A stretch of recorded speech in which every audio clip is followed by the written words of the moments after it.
먼저 1기 신도시 재건축 소식입니다. 정부가 분당과 일산을 비롯한 1기 신도시 5곳을 재건축 첫 타자로 뽑았습니다. 13개 구역에서 3만 6천 가구 규모로 추진되는데요.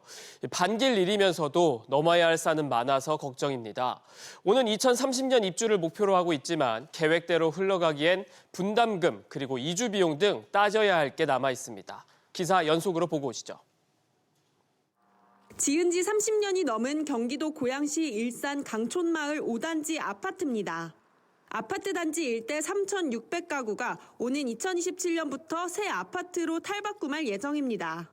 일산에서는 백송마을 1단지, 후곡마을 3단지, 강촌마을 3단지 등 8,900여 가구도 재건축 선도지구로 선정됐습니다. 8,000가구 모집에 6만 가구가 뛰어들 정도로 경쟁이 가장 치열했던 분당의 경우 샛별마을, 양지마을, 시범단지 등 11,000가구가 선도지구로 선정됐습니다. 평촌은 3개 구역에서 5,500여 가구가, 중동과 산보는 각각 2개 구역에서 6,000가구, 4,600가구가 선도지구로 선정됐습니다. 5개 지자체에서 선도지구로 선정된 단지는 모두 3만 6천 가구입니다.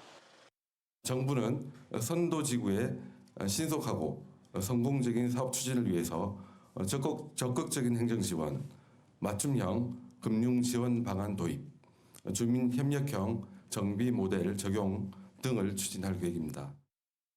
정부는 다음 달 이주 대책과 광역교통 개선 방안을 내놓겠다는 계획이지만 공사비 문제와 고금리도 발목을 잡을 것으로 보여 2030년 입주까지는 쉽지 않을 것으로 전망됩니다. SBS 비즈 문세영입니다.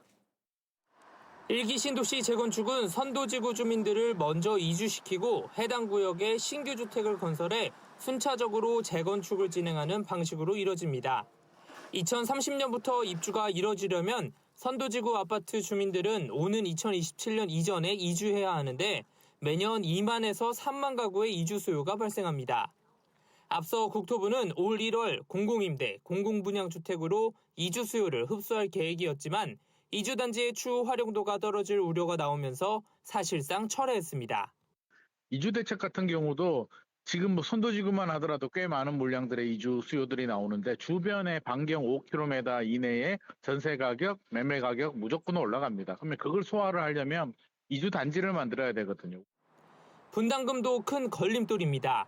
1기 신도시 단지들은 선도지구로 선정되기 위해 추가 공공기여를 약속하고 이주 대책에 쓰일 임대주택 비율을 최대한 높게 써내는 등 공격적인 제안을 했습니다.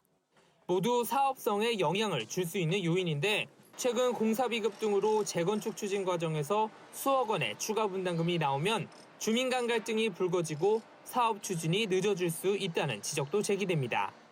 문제는 일단은 소유 관계가 굉장히 많이 얽혀 있는 지역이잖아요. 1기 신도시 같은 경우. 그런 상태에서 그 스케줄을 맞춘다. 아무리 촉진룰을 적용한다 하더라도 저는 그게 쉽지 않을 거라고 생각합니다. 따라서 정부가 내건 오는 2027년 착공 일정이 현실적으로 불가능하다는 관측도 나옵니다. SBS 비즈 우형준입니다.